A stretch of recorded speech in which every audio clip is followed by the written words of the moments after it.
Le programme d'options stratégiques du FIDA COSOP est un cadre adopté par le conseil d'administration du FIDA depuis 2020 qui définit la stratégie du programme entre le gouvernement de Côte d'Ivoire et le FIDA durant la période 2020-2026. Dans le cadre de ces activités, le FIDA et ses partenaires stratégiques, que sont le PADFA et le PUACI, ont organisé le 20 août 2025 l'atelier de restitution de la mission annuelle du 3e COSOP. La série d'interventions ouvertes par le directeur pays du FIDA et du représentant du MEMINADER PV, des coordonnateurs PADFA et PUACI, a été enrichie par les présentations des consultants du projet, dont Mme Ndeye Faye, suivie de plusieurs panels avec des échanges entre les experts et les autres participants à cet atelier. Rappelons que la restitution des résultats suivis de la revue annuelle du COSOP vise à examiner les activités et la diffusion des bonnes pratiques capitalisées dans le cadre de la mise en œuvre du programme pays. Cet atelier, c'est pour faire le point de tout ce qu'il y a eu comme résultat, de voir les acquis, d'avoir aussi des recommandations pour bien achever la stratégie pays et aussi les recommandations dans le cadre de la nouvelle stratégie pays que nous allons concevoir à partir de l'année prochaine. Pour nous, cet atelier revêt un caractère important parce que ça permettra de passer en revue les 5 années, ce qui a été fait et ce qui reste à faire en ce qui concerne les différents projets. Donc pour nous, État de Côte d'Ivoire, c'est de solliciter le FIDA en vue de financement de futurs projets et surtout continuer les 2 projets existants parce que c'est des projets qui améliorent les revenus des populations rurales. Le PADFA, qui est un projet cofinancé par l'État de Côte d'Ivoire et le bailleur, le FIDA, qui intervient essentiellement dans le nord de la Côte d'Ivoire et le centre, sur 5 régions, et qui a pour objectif de toucher près de 180 000 bénéficiaires directs.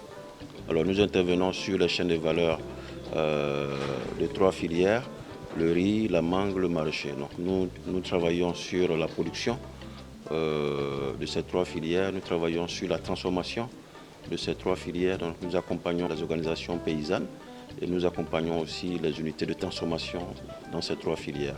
Sur un budget de 43 milliards de francs CFA, donc 70 millions de dollars, nous sommes à peu près à 33 milliards d'investissements réalisés sur les 3 filières. Nous sommes à plus de 98% de cibles atteintes, au-delà de 170 000 personnes touchées par les actions. Donc les actions dans la production, donc il s'agit des accompagnements en intrants, en semences, en tout ce qui est capacitation pour donner le renforcement des capacités aux acteurs et aussi en équipement aux unités de transformation dans ces 3 filières.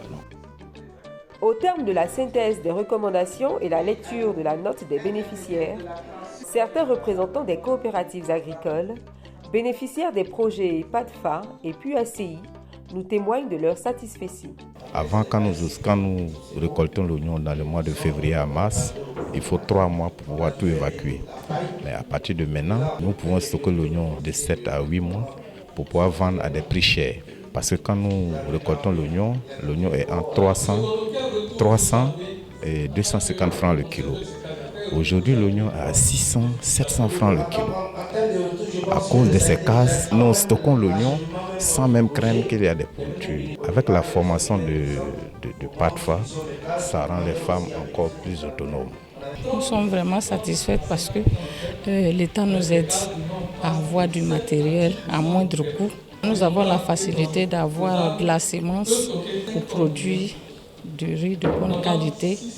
Nous avons vraiment accès à tous les intrants gratuitement. Ça nous a aidés parce que ça nous a permis de se nourrir d'abord, de reconstituer ce que nous gagnons et aussi de pouvoir vraiment commercialiser, transformer et vraiment ça nous a aidés à évoluer.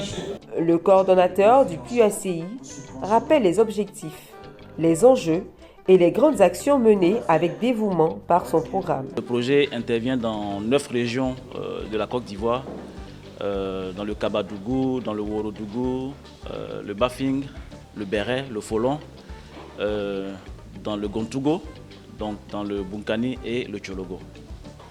Et notre projet cible environ 56 300 ménages. Et à date, nous sommes à près de 60 000 ménages qui ont été touchés par nos interventions. Et ce que nous faisons, nous fournissons des intrants améliorés pour faciliter la production agricole dans ces régions que je viens de citer. Je dois préciser que le projet est un projet post-Covid et un projet qui facilite l'adaptation des producteurs au changement climatique. Alors, le projet a été conçu pour prendre fin en 2024, mais nous avons eu dernièrement une prorogation qui nous conduit jusqu'en 2026. Donc aujourd'hui, la phase qui arrive va consister à consolider les appuis qui ont été consentis, mais pas de nouvelles interventions, pas de nouveaux appuis, mais plutôt de la consolidation, parce que ce que nous visons, c'est vraiment la pérennisation de nos actions pour que, après le retrait du projet, les bénéficiaires puissent continuer de manière autonome. L'approbation des recommandations et la photo de famille marquant l'adhésion de toutes les parties prenantes à l'évaluation du COSOP ont marqué la fin de cet atelier.